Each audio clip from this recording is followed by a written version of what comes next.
Smart homes feel like the future. You walk in and the lights turn on, you say a word and the music starts. Your thermostat learns your schedule. Your doorbell texts you when someone arrives. Every one of those conveniences runs on an internet-connected device inside your house, often with a microphone or camera connected to a server you have no control over, run by a company whose policy you never read.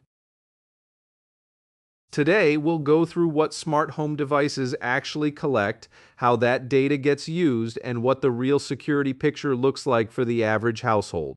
Start with smart speakers, the most common and most misunderstood. Amazon, Google, and Apple all maintain servers that store your voice command history. By default, every request you make is saved. Amazon holds recordings indefinitely unless you manually delete them. You can go into the app right now and listen to every command you've ever given, time-stamped and searchable.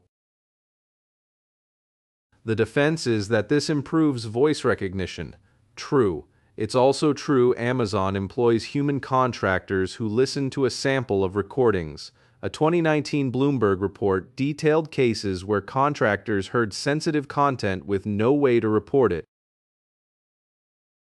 In 2023, Amazon paid $5.8 million to settle FTC charges that Alexa retained children's voice recordings longer than allowed, even after parents requested deletion. The wake word system means the speaker is always listening for the trigger. False activations where it thinks it heard the wake word have been documented and occasionally send unintended recordings to servers. Users don't know when this happens. Smart doorbells and cameras create a bigger data picture than most buyers realize. Ring, owned by Amazon, has a documented history with law enforcement data sharing many users weren't aware of. Between 2018 and 2022, Ring provided footage to law enforcement over 2,000 times without a warrant or user consent, using an emergency disclosure provision. After backlash and policy reform, Ring now requires user consent or a court order with narrow emergency exceptions. But the footage is stored on Amazon's servers, not your device. You don't control it. Legal and commercial relationships determine who else can access it. Smart camera footage has also been accessed by employees. In 2020, Ring fired multiple employees who accessed customer video feeds without authorization. The company called these isolated incidents. Researchers called them a predictable consequence of a system where humans can access private home footage at all. This data also includes behavioral patterns: when you're home, when you leave, who visits, and how often. Over months, that's a detailed map of your household's routines. Here's the technical side. Smart home devices are often the least secure devices on a home network. Stripped-down software, rarely updated, many shipping with default passwords users never change.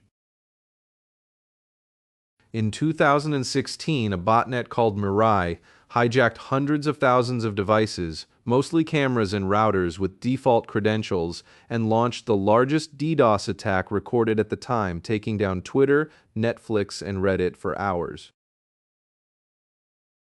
Most device owners had no idea their camera was involved. A compromised device gives an attacker a foothold inside your network. The goal is often lateral movement, using it to reach other devices like laptops, phones, or storage on the same network.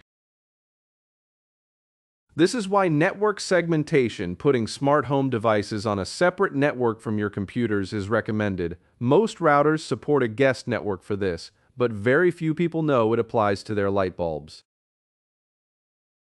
Not all smart home devices carry the same risk, and the answer isn't to throw everything out. Smart lights and plugs without microphones or cameras carry minimal privacy risk.